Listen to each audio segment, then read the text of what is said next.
السلام علیکم۔ آج ہم کلاس چہارم کا تیسرا سبق پڑھیں گے۔ مثالی معلم۔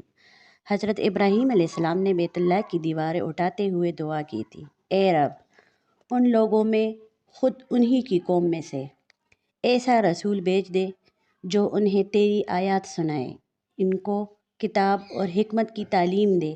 حضرت ابراہیم علیہ السلام کی یہ دعا قبول ہوئی اور انہی کی اولاد میں سے حضرت محمد صلی اللہ علیہ وآلہ وسلم آخری نبی بنا کر بھیجے گئے۔ آپ صلی اللہ علیہ وآلہ وسلم پر جو پہلی وحی نازل ہوئی اس کا پہلا لفظ اقرا یعنی پڑھتا۔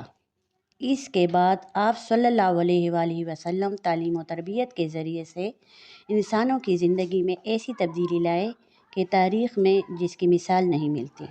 آپ صلی اللہ علیہ وآلہ وسلم نے ایک موقع پر فرمایا، مجھے معلم بنا کر بھیجا گیا۔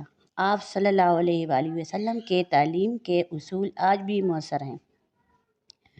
آپ صلی اللہ علیہ وآلہ وسلم کی تعلیم میں ایک خاص بات یہ تھی کہ آپ صلی اللہ علیہ وآلہ وسلم کی گفتگو نہایت صاف اور واضح ہوتی۔ آپ صلی اللہ علیہ وآلہ وسلم مختصر اور مکمل بات کرتے، الفاظ کم مگر پر اثر ہوتے۔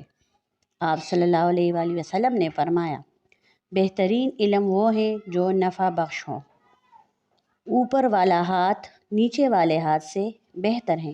خدا کی قسم، وہ مومن نہیں جس کا پڑوسی اس کے شر سے محفوظ نہ ہو۔ آپ صلی اللہ علیہ وآلہ وسلم کے لہجے میں محبت اور دل سوزی ہوتی۔ آپ صلی اللہ علیہ وآلہ وسلم میٹھی باتیں کرتے جو دل پر اثر کرتی اور سننے والا عمل کے لیے تیار ہو جاتا۔ آپ صلی اللہ علیہ وآلہ وسلم کبھی ایسی بات نہیں کرتے تھے جس سے کسی کو تکلیف پہنچے اور اسے غصہ آئے۔ ایک دفعہ ایک صحابی کھانا کھا رہے تھے۔ کھانے کا انداز مناسب نہیں تھا، کبھی ہاتھ پلیٹ کے ایک حصے پر پڑتا اور کبھی دوسرے حصے پر۔